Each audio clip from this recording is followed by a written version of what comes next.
April 2nd, 1945, 0630 hours, Okinawa, Japan. The air is thick with smoke and the acrid smell of sulfur. Private First Class Desmond Doss stands at the edge of Maeda, a 400-foot cliff face the Americans have nicknamed Hacksaw Ridge. Below him, the morning sun barely penetrates the haze of artillery fire. Above him, hidden in the volcanic rock, Japanese soldiers wait in silence within an intricate network of caves and tunnels. This is not a story about holding enemies at bay with bullets. This is the story of something far more incredible. But wait before we dive into this extraordinary tale. If you're fascinated by untold stories of courage from World War II, make sure to subscribe to this channel and hit that like button. Drop a comment below telling us which World War II story we should cover next. Your support keeps these incredible stories alive. The Battle of Okinawa had already claimed thousands of lives in just over a week. The Japanese 32nd Army, numbering over 100,000 troops, had transformed the island into a fortress. General Masaru Ueshijima's strategy was brutal in its simplicity. Make the Americans pay for every inch of ground with blood. The escarpment before Doss represented one of the most heavily fortified positions on the entire island, a natural wall of jagged volcanic rock honeycombed with caves, each one a potential tomb. Desmond Doss was not like other soldiers. The 26-year-old Seventh-day Adventist from Lynchburg, Virginia, had enlisted as a combat medic with an unusual distinction. He refused to carry a weapon. His fellow soldiers in the 77th Infantry Division had initially mocked him, called him a coward, even threatened him. How could a man go to war and refuse to kill? But Doss had already proven himself in the battles of Guam and Leyte, dragging wounded men to safety while bullets tore through the air around him. Still, nothing had prepared him or anyone for what would happen on Hacksaw Ridge.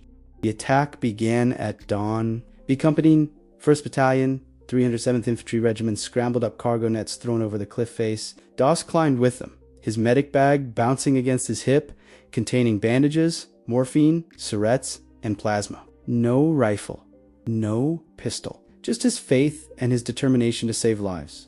The climb took 30 minutes of pure exposure, with Japanese machine gunners holding their fire, waiting. They waited because they knew what was coming. Once the Americans reached the top of the escarpment, a flat, rocky plateau roughly the size of 4 football fields, the Japanese unleashed hell. Machine gun fire erupted from hidden positions. Mortar rounds began falling with mathematical precision. Within minutes, the carefully planned assault dissolved into chaos. Men fell screaming. Others dove for whatever cover they could find among the rocks. The Japanese had pre-sighted every inch of that plateau. Captain Vernet, the company commander, tried to organize a defensive perimeter, but the fire was too intense. Soldiers began falling back toward the cliff edge, toward the ropes that represented their only escape route. But wounded men lay scattered across the plateau, crying out for help, bleeding into the volcanic soil. The company had already suffered 35% casualties, and they'd been on top of the ridge for less than 20 minutes. This is when Desmond Doss made his decision, while his entire company retreated down the cliff face. Doss stayed behind, alone, with somewhere between 50 and 75 wounded. American soldiers scattered across a killing field, and Japanese soldiers emerging from their caves to finish off the survivors. The odds weren't just against him, they were mathematically impossible. A single unarmed man facing an entire network of enemy positions, with no cover, no support, and no weapon. What happened next would seem like Hollywood fiction if it weren't meticulously documented in after-action reports and witness testimonies. Doss began moving across the plateau, crawling from wounded man to wounded man. He would stabilize their injuries, die off bleeding, inject morphine, bandage shrapnel wounds, and then drag them to the cliff edge. But getting them down was the problem. The cargo nets were gone, the ropes were cut by shrapnel, so Doss improvised. He created a ropan pulley system, using a bowline knot he'd learned as a boy, tying it around each wounded soldier's chest and carefully lowering them, one by one, down the 400-foot cliff face. Each time he lowered a man, he had to pull the rope back up. Each time he moved to find another wounded soldier, Japanese machine gunners fired at him. Each time he dragged a man across open ground, mortar exploded around him. Witnesses below watched in disbelief as bodies came down the cliff face, one after another, each one alive. Private First Class James DeReese, who was among those rescued, later testified, "I was shot through both legs. I couldn't move. I could hear Japanese soldiers moving through the rocks, shooting wounded Americans. I knew I was dead." Then Doss appeared out of nowhere, patched my legs, and dragged me 50 yards to the cliff edge. He was praying the entire time. The Japanese weren't just shooting at random. They saw Doss. They aimed at him. Multiple soldiers would later report seeing him work while bullets struck the rocks inches from his body. Some Japanese soldiers even stopped shooting, confused by what they were witnessing. Here was an American soldier, clearly unarmed, moving with complete disregard for his own safety, saving his wounded comrades. He violated every tactical principle of warfare. Doss worked through the entire day, 12 hours. No food, no water, just constant movement. Crawled to a wounded man, stabilize him, drag him to the edge, lower him down, pull the rope up, repeat his hands, bled from rope burns. His uniform was soaked with other men's blood. Shrapnel had torn through his legs, but he barely noticed. He just kept praying the same prayer over and over. Lord, please help me get one more. By the time darkness finally fell on Hacksaw Ridge, Desmond Doss had single-handedly lowered 75 wounded soldiers down that cliff face. 75 men who would have died without him. De 77 TH, Infantry Division's casualty rate for that single day stood at 48%, one of the highest single-day casualty rates for any American unit in the Pacific Theater. But thanks to Doss, 75 families would get their sons, brothers, and fathers back. Let's put this in perspective. The average combat medic in World War II might save a dozen men throughout their entire deployment. Doss saved 75 in 12 hours. The military's own studies estimated that for every wounded soldier left on the battlefield for more than 6 hours, survival chances dropped to less than 30%. Doss kept men alive for 12 hours in an active combat zone, with no support, no cover, and no weapons. The Japanese forces on Okinawa numbered approximately 100,000 troops. The Maeda Escarpment sector was defended by elements of the 62nd Division, roughly 3,000 soldiers who had spent months fortifying the position. They had interlocking fields of fire, pre-sighted mortar positions, and dozens of hidden caves connected by tunnels. They had every advantage, and yet one unarmed American medic operated in their midst for half a day, and they couldn't stop him. But Doss wasn't finished with Hacksaw Ridge. 3 days later, on May 5 TH, the 77th Infantry Division launched another assault on the Escarpment. This time, they succeeded in holding the plateau. But the Japanese counterattacked at night, pouring out of their caves in a desperate banzai charge. Hand-to-hand combat raged in the darkness. Grenades exploded.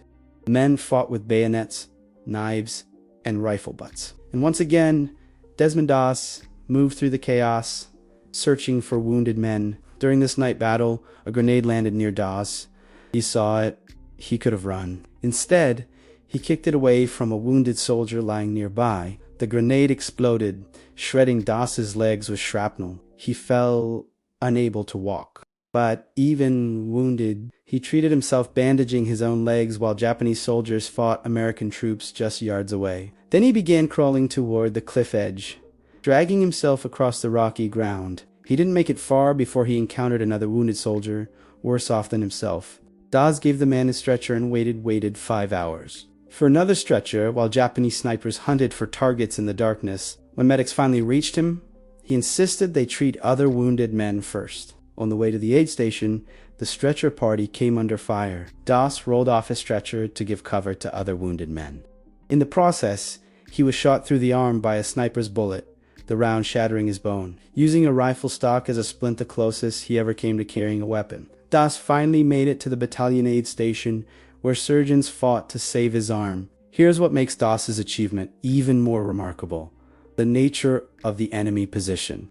Modern archaeological surveys of Hacksaw Ridge have documented over 60 separate cave entrances in the Escarpment. These weren't simple holes in the rock. They were sophisticated defensive positions. Japanese engineers had spent months carving out interconnected tunnels, some extending hundreds of feet into the cliff face. Each cave had multiple entrances, allowing soldiers to appear, fire, and disappear like ghosts. The caves served as barracks, ammunition, storage, command posts, and hospitals. Some contained artillery pieces that could be wheeled forward, fired, and rolled back into the darkness. Others housed machine gun nests with interlocking fields of fire. The Japanese could move through the tunnel system unseen, emerging wherever the Americans were weak. It was fortress warfare at its most deadly. American forces tried everything to clear these caves. They pumped in gasoline and set it ablaze. They used flamethrowers, filling the tunnels with liquid fire. They rolled in explosive charges. They brought up tanks to fire directly into cave entrances. Nothing worked completely. Japanese soldiers would simply retreat deeper into the rock, wait for the attack to end, and re-emerge. Some caves weren't fully cleared until June, 2 months after the initial assault. This was the environment Desmond Doss worked in. Not an open battlefield where you could see your enemy, but a nightmarish landscape where death could emerge from the rock itself at any moment. Every time he dragged the wounded man across the plateau, he passed caves. Every time he knelt to bandage a soldier, machine gunners in hidden positions aimed at him. Every time he lowered a man down the cliff, Japanese observers watched from their tunnels, deciding whether to fire. The psychological pressure alone should have broken him. Combat veterans describe the terror of facing an enemy you can't see. Who knows the terrain better than you do? Who can strike and vanish? Doss faced this for 12 hours straight, then came back and did it again. Without a weapon. Without even the psychological comfort of being able to shoot back. The Battle of Okinawa lasted 82 days, from April 1st to June 22nd, 1945. It was the largest amphibious assault in the Pacific Theater, involving 183,000 American troops in the initial landing force. By the time the island was secured, American casualties stood at 12,520 killed and 38,916 wounded. The Japanese lost approximately 110,000 soldiers, with another 150,000 Okinawan civilians deadly caught in the crossfire, others forced into mass suicide by Japanese military authorities who told them the Americans would torture and kill them. Hacksaw Ridge was just one position among hundreds on Okinawa, but it was strategically critical. The escarpment overlooked the approaches to Shuri Castle, the headquarters of the Japanese 32nd Army. As long as Japanese forces held the ridge, they could observe and fire upon any American advance. The 77th Infantry Division fought for 2 weeks to secure it, suffering over 2,000 casualties in the process. This context makes Doss's actions even more significant. In a battle where both sides suffered horrific casualties, where the fighting devolved into brutal close-quarters combat, where wounded men often died before they could be evacuated, one medic made a measurable difference. Those 75 men he saved represented a small fraction of the battle's total casualties. But to those 75 soldiers and their families, he was everything. The Japanese soldiers who fought on Okinawa weren't just defending an island, they were defending what they believed was Japanese homeland. Okinawa had been part of Japan since 1879, and its loss would open the door to an invasion of the main islands. The Japanese fought with suicidal determination, launching banzai charges they knew were hopeless, refusing surrender even when tactical sense dictated retreat. They had fortified Okinawa for months, creating what they called the Typhoon of Steel, a defensive system designed to bleed the Americans white. Against this fanatical determination, Desmond Doss represented something uniquely American, the value of individual life. While Japanese military doctrine accepted and even glorified death in combat, American military medicine went to extraordinary lengths to save wounded soldiers. The survival rate for wounded American soldiers in World War II was over 90%, an unprecedented achievement in military history. Doss embodied this principle to its extreme. He literally risked his life, repeatedly, to ensure no American soldier was left behind. On October 12, 1945, President Harry S. Truman awarded Desmond Doss the Medal of Honor at the White House. Doss was the first conscientious objector to receive the nation's highest military decoration. Truman reportedly told him, "I'm proud of you.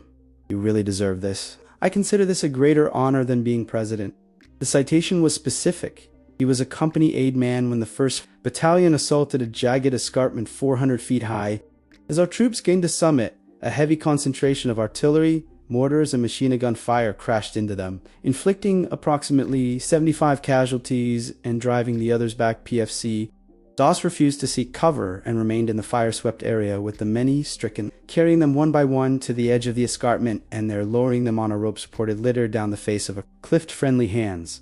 But the medal came with a cost. Doss never fully recovered from his injuries. The shrapnel in his legs caused chronic pain for the rest of his life. The bullet that shattered his arm left him with permanent nerve damage. He contracted tuberculosis, likely from the unsanitary conditions on Okinawa, and spent 5 years in veterans' hospitals. Doctors eventually removed 5 ribs and part of a lung. He lost hearing in one ear from the constant artillery fire. He never complained. When asked about Hacksaw Ridge, He would simply say he was doing his duty, what any medic would do. But his fellow soldiers knew better. Captain Vernon, his company commander, stated in his after-action report, Private Doss's actions were the bravest I witnessed in 30 months of combat. He saved more lives in 12 hours than most soldiers save in an entire war. Here's what's extraordinary about Desmond Doss's story. He proved that courage doesn't require a weapon. In a war where killing the enemy was the primary objective, he showed that saving your own side could be just as important, just as bravi, perhaps even more difficult. Shooting at an enemy soldier requires split-second, exposing yourself to enemy fire repeatedly for hours. To save wounded men requires sustained courage of a different order. Military historians have studied Doss's actions extensively, trying to understand the tactical and psychological dimensions of what he accomplished.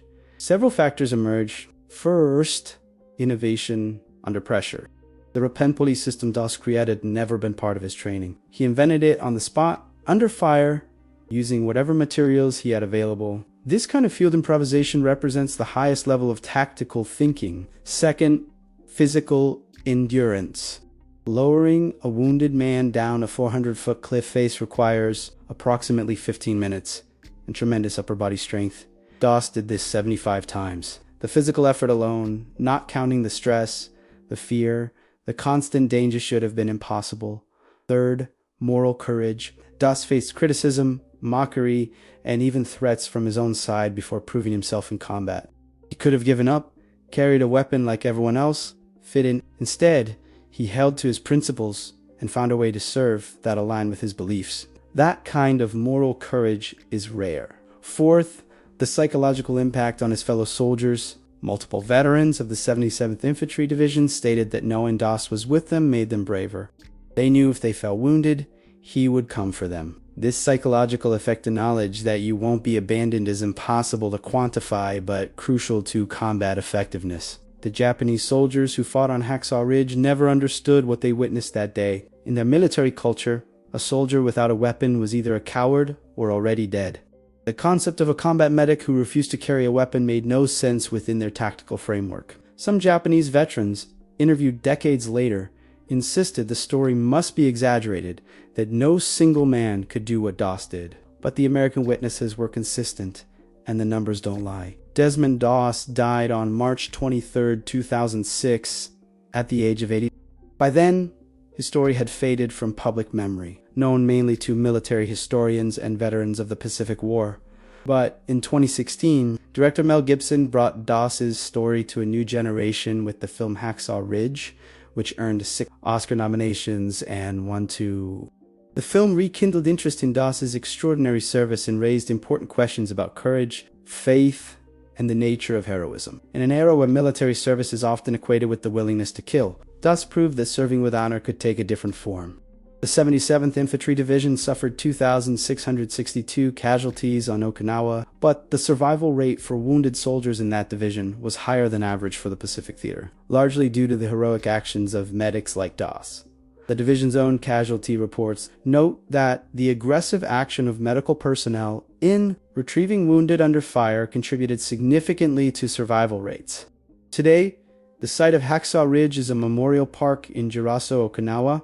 The caves are sealed, the tunnels collapse, but the cliff face remains, and visitors can stand where Desmond Doss stood, looking down 400 feet to the ground below. And imagine what it took to lower 75 wounded men to safety while an entire network of enemy soldiers tried to kill you.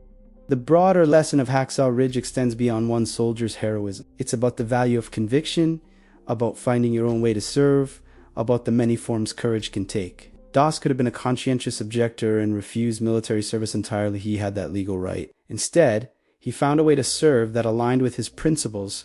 He saved lives instead of taking them, and in doing so, proved that courage doesn't require a weapon. In 12 hours on a volcanic ridge in Okinawa, Desmond Doss redefined heroism. He faced an entire network of enemy positions caves filled with soldiers determined to kill him without any means to fight back. He operated in a kill zone where his own military doctrine said survival was impossible, and he saved 75 lives. The caves on Hacksaw Ridge no longer hold enemies.